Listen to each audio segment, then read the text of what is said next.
government has identified 6 separate areas of the economy in which they see opportunities for both job creation and economic revival generally, which include areas such as building efficiency, and we have a national retrofit scheme that's been brought on board, water. We're all aware that we're going to be facing into water metering by 2014. Waste management, waste recycling, and the green IFSC, and each separate area of itself, in order to implement government plans and to spend government funds that have been put aside for that purpose, will of itself give rise to growth opportunities and to job creation opportunities. Certainly, I think the answer is yes. We have a very windy country. I think, as anybody who went to school in Ireland in the 1970s will recollect, we were all taught Ireland has no natural resources. And this has transpired to be quite untrue, and our single most significant natural resource is wind.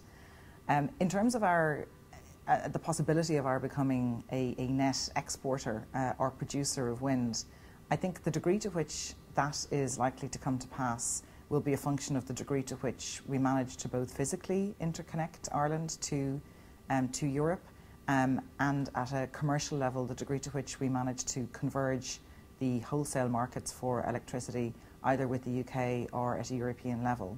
But certainly there isn't any limit to what we can do from a resource perspective. The only limits are physical, and again, the grid, the planning, and all of the issues associated with the production of wind onshore are equally potentially limits to the degree to which we can actually export that production.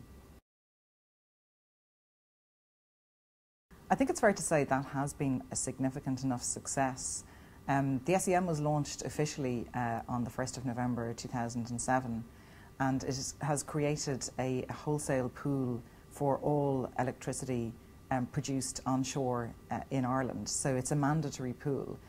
If you are producing more than 10 megawatts of electricity, then you must sell all of that electricity into a pool, and on the supply side you must purchase all of your electricity out of that pool. From a legal perspective, it's actually unique because it's cross-jurisdictional.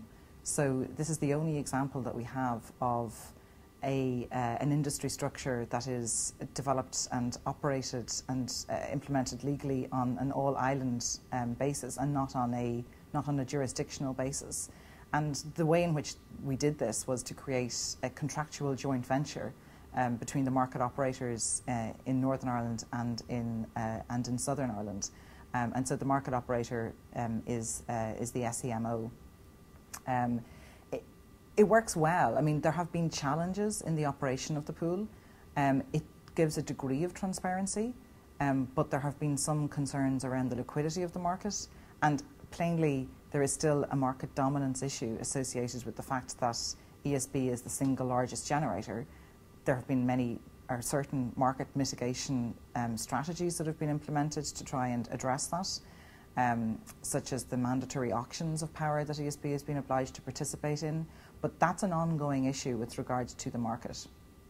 It's interesting, though, that those issues aren't particularly different to those that are faced in other markets, like GB, for example, where, again, liquidity is an issue that is of an ongoing concern to all market participants. It's a very different market structure and market design in the UK to that which we have in Ireland, but that issue as to how we might converge will be a challenge that I think both industry operators will have to address shortly. Well, I think it's clear that in the last period, at an EU level, there have been greater moves towards establishing a body which they now, since the 3rd of March, I think, of this year, have set up, such as ACER, so that, you know, I don't think that we're ever going to have a single energy regulator in Europe. The treaties don't provide for that type of structure, but a body which is the regulator's regulator, and an entity who will, as it is mandated to do, give opinions with regard to market activities and market arrangements in each of the member states, is a body that is going to have an increasing importance going forward, in the same way that I think we are seeing greater and greater weight being given to opinions being issued from the Commission generally on Member State legislative activity and implementation.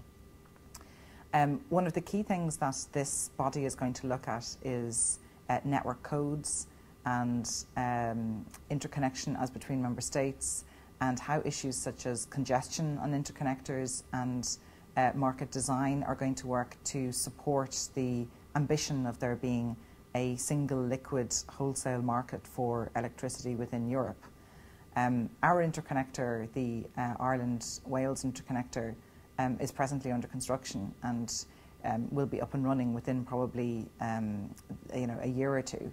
And I think in some respects, I think the physical infrastructure is going to be the driver of the philosophical infrastructure, because I think once the interconnector is there and running and is properly two-way and so on and so forth, then I think the ability of Ireland to really engage at a European level in the way that Acer would hope ultimately that all market players will participate will be realisable. So I think it'll ultimately be a body that will have kind of significant enough strength. Well, I think areas such as offshore wind and the marine environment, they are areas that require much more significant capital investment than onshore has done. I mean, onshore is 100% mainstream.